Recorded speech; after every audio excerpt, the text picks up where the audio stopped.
External Affairs Minister Dr. Jaishankar, today speaking at the Raisina Dialogue, criticized Western nations for what he called a hypocrisy when it comes to the whole question of who is acceptable and who is not acceptable and what is acceptable and what is not.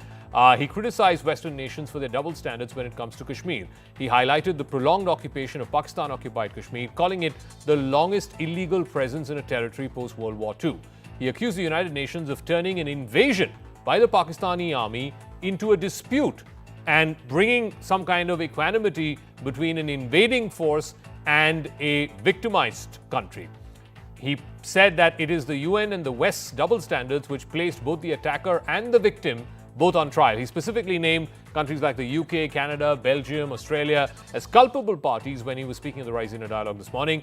His remarks brought attention to ongoing contradictions and also a larger debate about Western standards or double standards. It comes a couple of days after Prime Minister Modi, during his podcast with Lex Friedman, questioned whether the United Nations was still an efficient organization, claiming that it had failed to evolve with the times and its relevance really is now under the cloud. The longest standing illegal, I would say, presence, occupation of a territory by another country pertains to India. What we saw in Kashmir. Now, we went to the UN. What was an invasion was made into a dispute. So, the attacker and the victim were put on par. Who were the culpable parties? UK, Canada, Belgium, Australia, USA. When the West goes out into other countries, it's apparently in pursuance of democratic freedoms. When other countries come into the West, it seems to have a very malign intention. A strong, a global order must have some basic consistency of standards. We have military coups to our east in Myanmar. They are no-no. We have them even more regularly to the west, where. They seem to be okay. We do need an international order, just like we need a domestic order. So Dr. Jaishankar said that when the West goes out into other countries, it is justified as the pursuance of democratic freedoms. But when other countries come into the West, they have a malign intentions. He cited the example of Kashmir, where he spoke about how India was put on par with the attacking party. The victim and the attacking party were both put on trial, despite it being a clear case of an invasion by one country into another. In his comments on Afghanistan, Jaishankar criticized the West's inconsistent approach, drawing attention to this paradoxical situation where for 20 years, the Taliban was ostracized and said that they were the terrorists, they were the bad guys, and suddenly after the Doha round of talks and the Oslo peace process, they're now being accommodated as extremists in suits. Now, he also quipped about what's happening in Myanmar, for example, where the military coup a few years ago removed from office Aung San Suu Kyi's government, a democratically elected government, and today, 4 years later, armed groups continue to run riot in Myanmar while the entire Western world turns a blind eye. The External Affairs Minister said it's important to audit the workings of the world for the last 8 decades, the post-World War II era, as it's known. All right, so interesting analogy brought in by the External Affairs Minister. Let's go across to Professor Madhav Nalapat, who's now joining us, Strategic Affairs expert. Thank you very much, Professor Nalapat, for speaking with us. So, the External Affairs Minister, speaking at the Raisina Dialogue, had an interesting comparison when he said, the Taliban for 20 years were the bad guys. They were the terrorists for the Western world. And suddenly, after 2021, after the Taliban came to power in Afghanistan, they are extremists in suits. He also brought in the example of the Burmese junta. The military there, they overthrew an elected government in 2021, and now everybody in the West is doing business with them. But when India approached the United Nations for what was clearly an invasion into Kashmir, then it was treated as a dispute. Do you think this is a fair analogy? Well, in my view, it's a very fair analogy, and Minister Jaishankar is perfectly justified in pointing it out.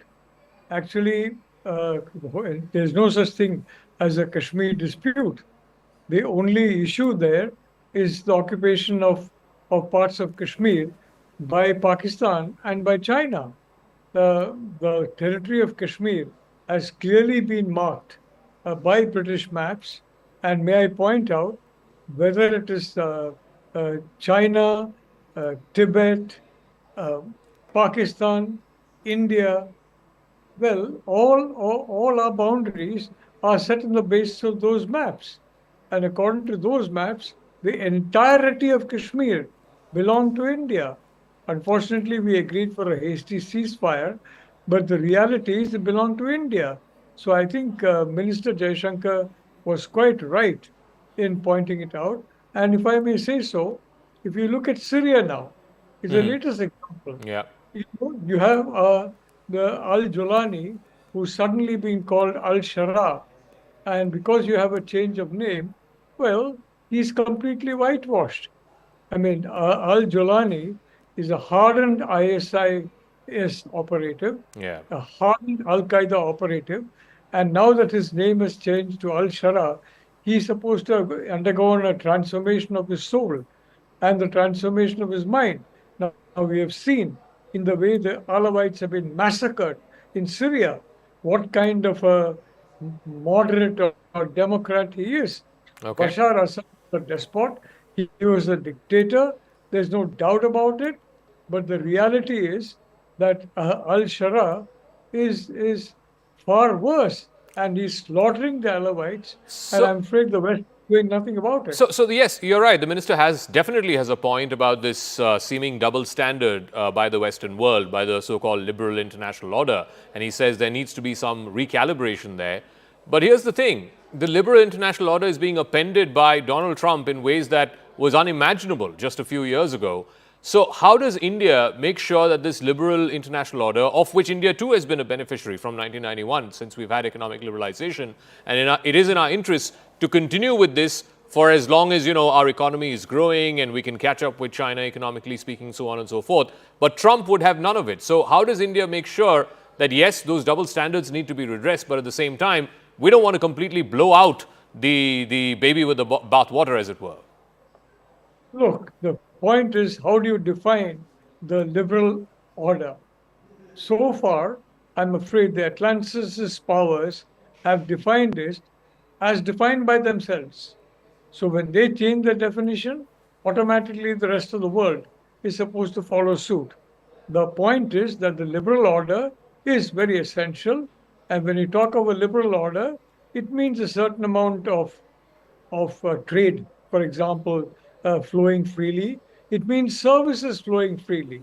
It means manpower flowing freely.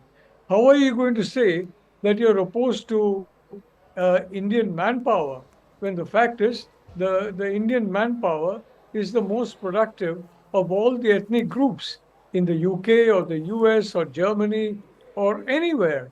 So the point is, you can't be liberal about certain things and very illiberal about other things.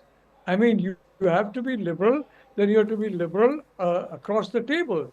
And India, we have shown that we are liberal across the table. And a liberal order is there for peace. What is happening in Ukraine?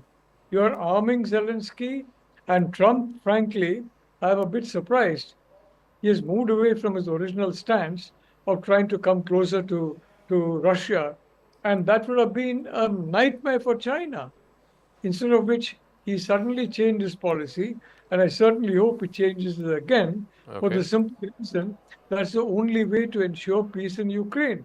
If the US doesn't play ball, the European countries will not play ball. And frankly, all their economies are suffering. And we are good friends with all of Europe. All right. We are very good friends with the US. We are friends with Russia. And above all, we want peace. And how do you get peace? I guess you as get the way Trump initially wanted it. somebody said, Modi is probably the only world leader who can pick up the phone and speak to Putin, to Trump, to Zelensky, and I guess to some extent Xi Jinping as well. But we'll leave it at that. Thank you very much, Professor Nalapat, for joining us with your thoughts and perspective on that. Thank you.